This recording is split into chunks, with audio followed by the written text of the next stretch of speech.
After the installation is complete, we can go back to the wiki and see what we need to do next. Looks like we need to start Jenkins. On our CentOS Linux instance, we have a great utility called service, which can start or stop our Jenkins instance. All you need to do is copy and execute this command. Service Jenkins start. Okay, great. Our Jenkins has started. Excellent!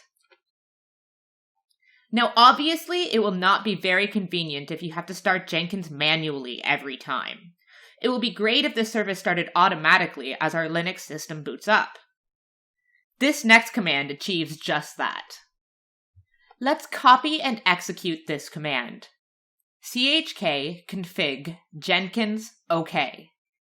With this command, your Jenkins will start automatically anytime we start our Linux operating system. Great! Let's verify the status of Jenkins service once again. We will execute the command service Jenkins status. And as you can see, Jenkins is active and running now. We are now ready to access Jenkins to manage and configure it. Let's move further. Since this is a vanilla version of CentOS version 7, this particular Linux machine doesn't have any graphical interface at all. That is why the only way for us to access the Jenkins user interface is to navigate to our Jenkins instance from our Windows host machine using a web browser. But this virtual machine has been installed with Bridge Adapter mode. That is why the only way for us to access our Jenkins service is to manage special host files in Windows. To modify that file, we will launch command prompt on our Windows host with administrator privileges and navigate to Windows system directory. /drivers/etc.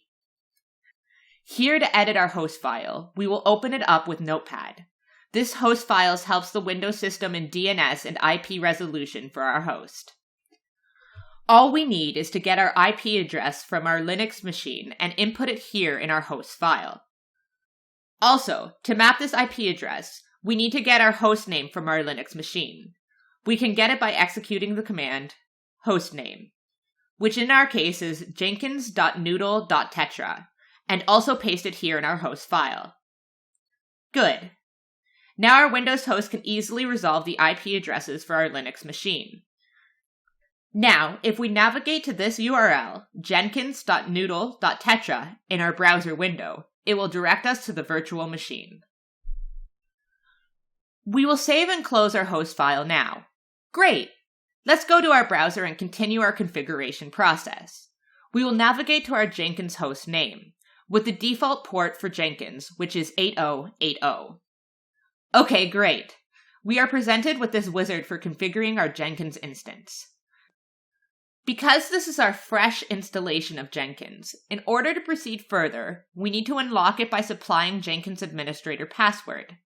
Jenkins configures a default initial administrator password, which can be found at this location. We will copy this path here, and go back to our SSH session for our Linux machine and open this file. And here is the initial password. Now click on Continue. Okay, excellent. Now our Jenkins instance has been unlocked, and we can proceed further.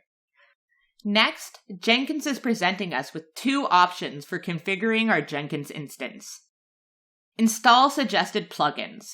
This means Jenkins will configure our instance with the recommended plugins. And the second option is select plugins to install, which naturally provides more control over configuration. For now, let's select the Select Plugins to Install, so that you can get a behind-the-scenes look at all the plugins that are available for Jenkins. Jenkins has a vast community which has contributed hundreds of plugins to its vast ecosystem.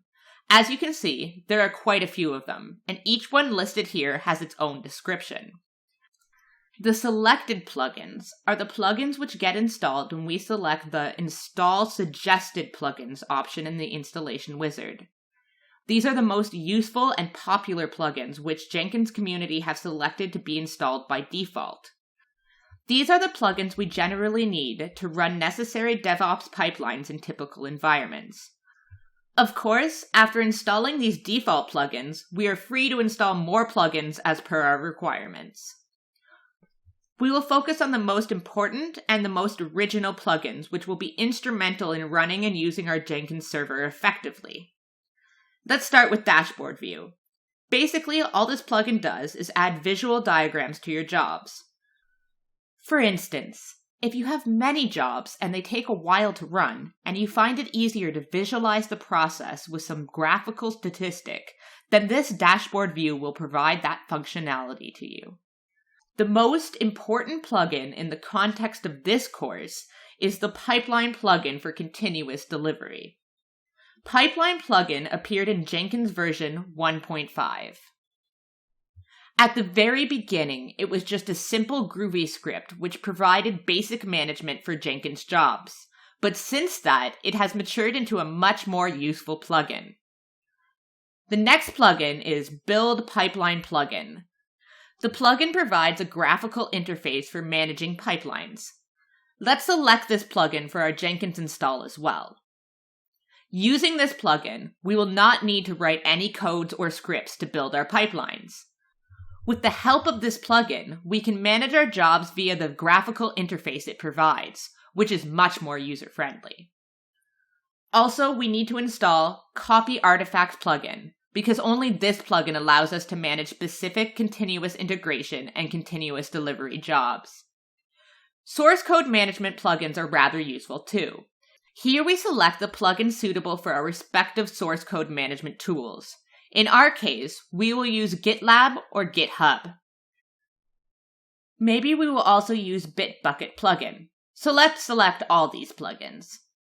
Next, the plugins that we'd select are SSH plugin and Publish over SSH plugin. Both these plugins are used to execute some commands over SSH to remote host or to pass some files over to SSH. We will install all these necessary plugins as we start building our build pipeline and we need that specific add-on. For now, to move forward efficiently, we will go back and select Install Suggested Plugins option. At this point, Jenkins will download all the necessary dependencies from the internet. That is why you must make sure that your Jenkins machine is connected to the internet. Let's wait and allow Jenkins to install necessary installation files before continuing further.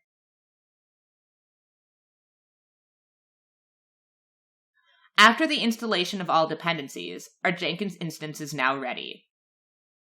Great! Now we have successfully installed Jenkins and are ready to use it and manage it.